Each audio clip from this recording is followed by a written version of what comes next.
कि जो आप लोगों का स्पर्म है और एग है ये आप लोगों के एम्पुला पे, वैसे इन जनरल आप लोगों के एग्जाम पे आएगा तो फैलोपियन ट्यूब लिखना है, बट उसने अगर पूछ लिया कि फैलोपियन ट्यूब में भी कहां पर, तो फैलोपियन ट्यूब पे, एम्पुला पे आप लोगों के दोनों क्या होते हैं, आपस में फर्टाइल होते हैं।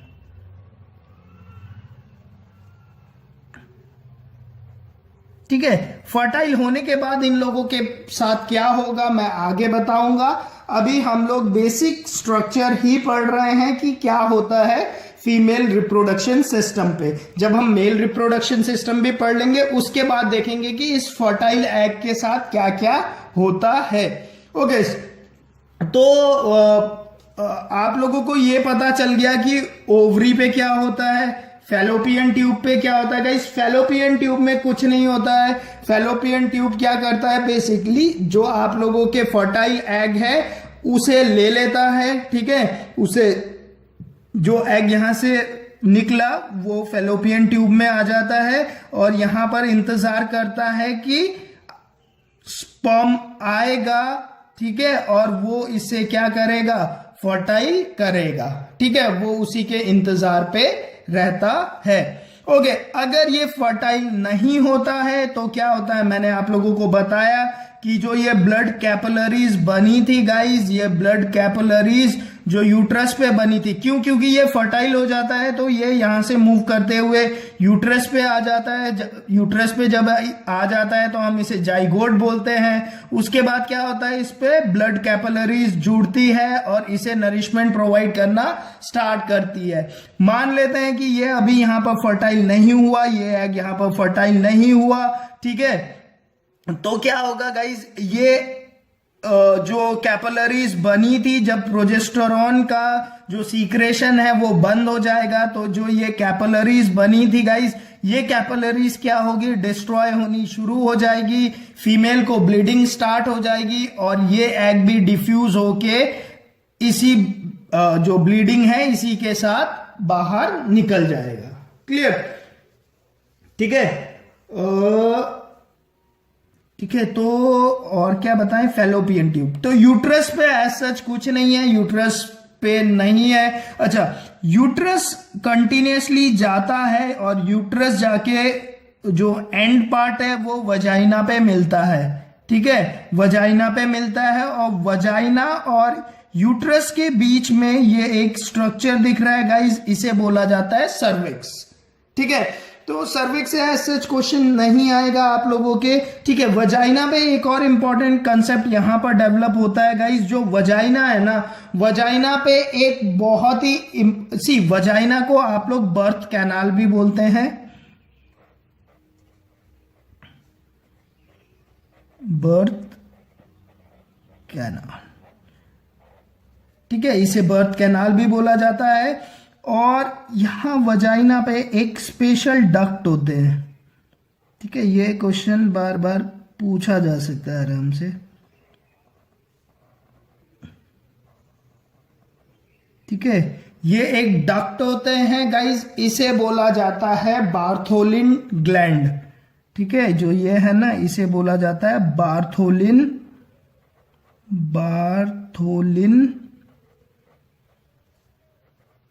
ग्लैंड। ठीक है, बार्थोलिन ग्लैंड का क्या काम होता है गाइस, जो नॉर्मल इंटरकोर्स के दौरान बार्थोलिन ग्लैंड क्या करता है, जो वजाइना है उसे क्या रखता है, मॉइस्ट रखता है, मतलब एक लिक्विड लुब्रिकेंट फ्लो करता है। ठीक है, ताकि जो इंटरकोर्स है वो ज्यादा पेनफुल ना रहे। और जो ये वाला सेक्शन है गाइस, इसके जो पीएच वैल्यू है, ठीक है, पीएच वैल्यू, क्योंकि ये एसिडिक हो सकता है। अगर एसिडिक होगा और स्पर्म आया, ठीक है, सपोज स्पर्म आया और ये वाला मीडियम आप लोगों का एसिडिक है तो स्पर्म क्या हो जाएगा, यहीं पर ही एंड हो जाएगा। वो वजाइना से ट्रेवल करते हुए, यहां से ट्रेवल करते हुए फैलोपियन ट्यूब तक पहुंच ही नहीं पाएगा, वो यहीं पर डेड हो जाएगा। तो बार्थोलिन ग्लैंड, जैसे ह्यूमन मेल पे यही काउपर ग्लैंड करता है सेम काम, यहां पर ये बार्थोलिन ग्लैंड कर रहा है। ठीक है, एक तो क्या करता है, इस एरिया को, वजाइना को जो है लुब्रिकेंट करता है। दूसरा जो इसका पीएच वैल्यू है उसे क्या करता है, पीएच पता है ना, इसे अल्कलाइन रखता है इस मीडियम को। ठीक है, इस मीडियम को क्या करता है, अल्कलाइन रखता है, एसिडिक नहीं होने देता, अल्कलाइन रखता है इस मीडियम को, ताकि जो स्पर्म है गाइज वो आराम से आगे ट्रेवल कर सके। क्लियर? ओके, फेलोपियन ट्यूब्स पढ़ लिया हम लोगों ने। ठीक है, हाँ अब देखो गाइज क्या होता है। अब दोबारा से ओवरीज पे आते हैं गाइज। ओवरीज पे मैंने आप लोगों को बता दिया प्रोजेस्टेरोन के बारे में। ठीक है, अच्छा, जो आप लोगों का मेंस्ट्रुअल साइकिल होता है गाइज वो फीमेल पे 28 डेज का होता है। ठीक है, 28 डेज का, 28 डेज का। अब ये 28 डेज कैसे होते हैं, सी शुरू के इन जनरल बात हो रही है, 1 से लेकर 14 डेज तक, 1 से लेकर 14 डेज तक तो आप लोगों का एस्ट्रोजन हार्मोन सीक्रेट हो रहा होता है। ठीक है, एस्ट्रोजन हार्मोन सीक्रेट हो रहा होता है। और क्या होता है, जो इमेच्योर फॉलिकल्स होते हैं वो मैच्योर हो रहे होते हैं। 14th डे पे जो ये इमेच्योर फॉलिकल है गाइज ये मैच्योर हो जाता है, और ओवम क्या होता है, इस फॉलिकल से ओवम बाहर आ जाता है और वो फेलोपियन ट्यूब पे ट्रैवल करने लग जाता है 14th डे पे। 14th से 28 डे तक, 14 से लेकर 28 तक, ठीक है, इन 14 दिनों तक क्या होता है गाइज, यहां पर अब प्रोजेस्टेरोन सीक्रेट होने लग जाता है। ठीक है, प्रोजेस्टेरोन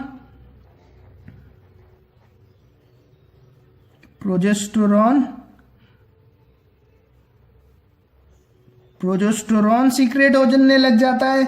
और प्रोबेबिलिटी ये मानी जाती है कि प्रोजेस्टेरोन जब सीक्रेट हो रहा होता है तो जो फीमेल का रिप्रोडक्शन सिस्टम है वो ये मानता है कि बेबी होने वाला है, एग फर्टाइल होने वाला है, तो बाकी सारे चेंजेस यहां पर होने लग जाते हैं। ठीक है, तो जो ये मेंस्ट्रुएशन चलता है, जब ये ब्रेक होने लग जाते हैं, जब पता चल जाता है कि यार अब बेबी मतलब एग फर्टाइल नहीं होगा, तो ब्लीडिंग स्टार्ट होती है, और जो ब्लीडिंग है वो 4 से लेकर 7 डेज तक चलती रहती है।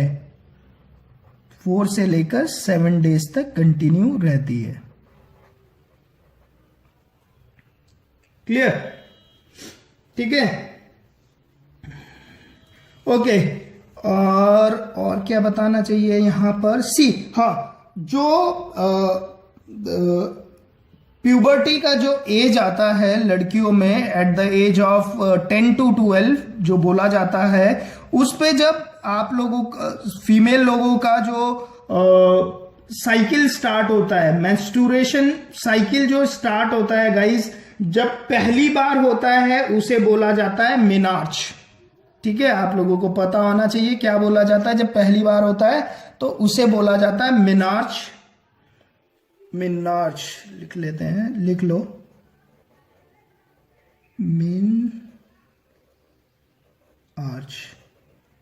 मेनार्च मतलब मेंस्ट्रुएशन साइकिल फीमेल में स्टार्ट हो गई। ठीक है, मतलब प्यूबर्टी आ गई। ठीक है, और जो एंड हो जाता है at the age around, see, menarche हो जाता है आप लोगों के 10 से 12 एज में। ठीक है, 10 से 12 में लिखा होता है, 10 से 12 के एज में। और जो एंड हो जाता है गाइज उसे बोलते हैं मीनोपॉज।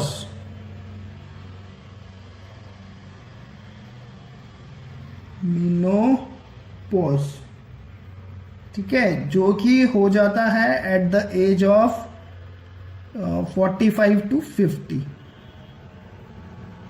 क्लियर? मतलब 45 to 50 एज अटेंड करने के बाद एक बार मीनोपॉज हो गया सी, तो जो फीमेल है वो क्या है, बेबी बर्थ नहीं कर सकती है, क्योंकि एग प्रोडक्शन नहीं होता है। ठीक है। और जो ये प्रोसेस होता है ना, जिसपे ये वाला जो इमेच्योर एग मैच्योर होता है और बाहर निकलता है गाइज, इसे ही बोला जाता है ओवुलेशन। ठीक है, इसे क्या बोला जाता है? ओवुलेशन। लिख लेना, ठीक है, मतलब यहीं पे लिख लेना, ओवुलेशन होता है यहां पर, ओवुलेशन। क्लियर? तो इन जनरल जो ओवरी होती है गाइस, ओवरी में 2 से 4 मिलियंस तक एग होते हैं, बट जो मैच्योर हो पाते हैं गाइस वो लगभग 400 एग ही मैच्योर हो सकते हैं। ठीक है, तो ये इंपॉर्टेंट क्वेश्चन आता है कि कितने एग मैच्योर हो पाते हैं? 400 एग मैच्योर हो पाते हैं, याद रखना। ठीक है, ऑप्शन दिया होगा तो उसके 400 करेक्ट आंसर है। ठीक है, उसे आप लोग याद रखना। ठीक है, बाकी फीमेल रिप्रोडक्शन सिस्टम में गाइज इतना ही है। ठीक है, आप लोगों के एग्जाम्स पॉइंट ऑफ व्यू से ये काफी है। अगर आप लोगों को इतना पता है फीमेल रिप्रोडक्शन सिस्टम में, तो होपफुली एग्जाम पे कोई भी क्वेश्चन आएगा तो आप लोग उसे सॉल्व कर सकते हो।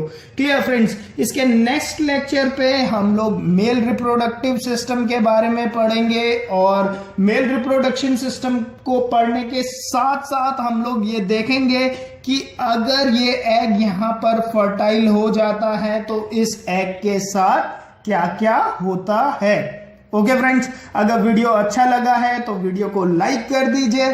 चैनल को अभी तक सब्सक्राइब नहीं किया है तो चैनल को सब्सक्राइब कर दीजिए, और हो सके तो इस वीडियो के लिंक को अपने फ्रेंड लोगों के साथ शेयर कर देना, ताकि वो लोग भी आप लोगों के साथ ऑनलाइन गुरुजी से अपनी पढ़ाई कर सके। Thank you.